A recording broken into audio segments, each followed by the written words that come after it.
Hey guys, getting set up to play some tunes with ASP Classic, and look what I'm using.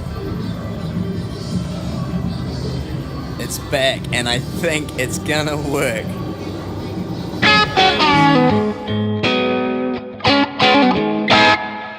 Really quickly, for those of you that just want to know what I did to fix my issues with the Voicelive 3, here it is. I bought some security screws. I took the back off my Voicelive 3, I cleaned it out.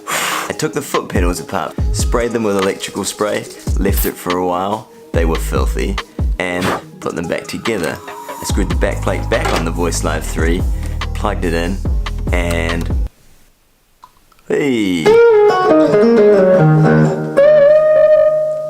Well, the rest of this video now is just a longer version story of really how to do all that and what happened with my Voicelive 3. And yes, it really is back and working, and I've had no issues with it. I've done about 5 or 6 gigs because I really wanted to test it and just check that it really was working and that this has solved my issues with the Voicelive 3.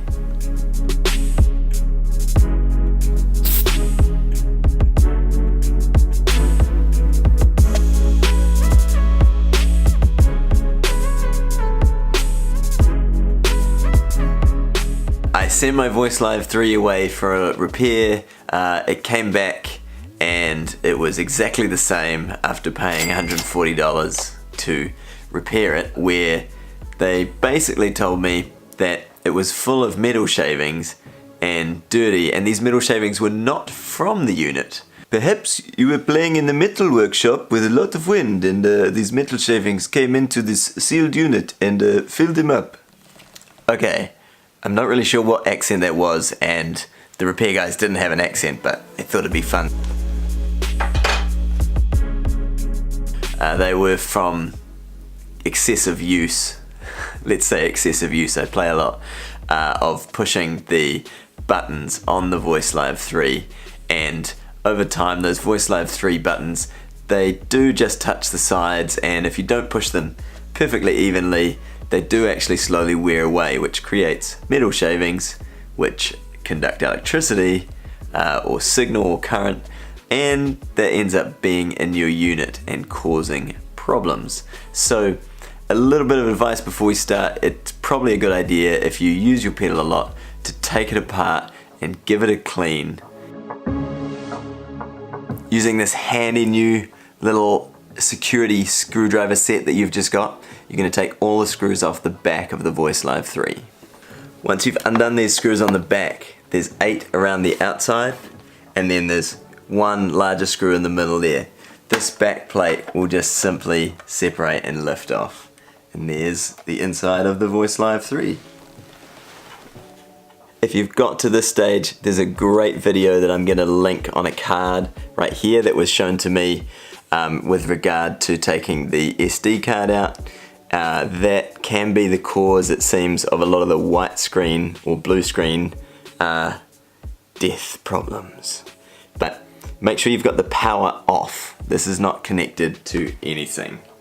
So make sure your power is off, and then in general I left all the circuit boards intact and actually just sprayed the contact spray through here, and what it does is usually takes out a bunch of dust. This is genuinely what I did.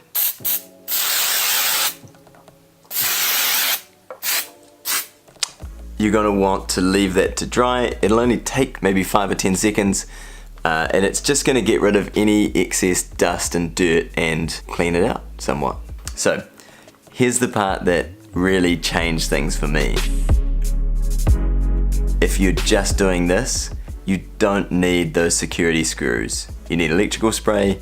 Would be ideal if you had a socket set. I didn't have mine on me, but you need electrical spray. These little silver knobs just unscrew, and when I did this, I didn't have a socket set, so this is all I did. I took those off, and then I sprayed contact spray right into that foot switch mechanism. You're going to want to leave these a little bit longer to dry, maybe 20 seconds, 30 seconds, and just maybe give yourself 5 minutes to just let the pedal air out once you've done all of this before turning it back on and connecting the power. when I did this for each pedal and I sprayed electrical spray in there, a lot of just that metal kind of dust, that filings that had come off from the constant pushing of those buttons just came out, and since doing that on each pedal individually, I've had no issues at all.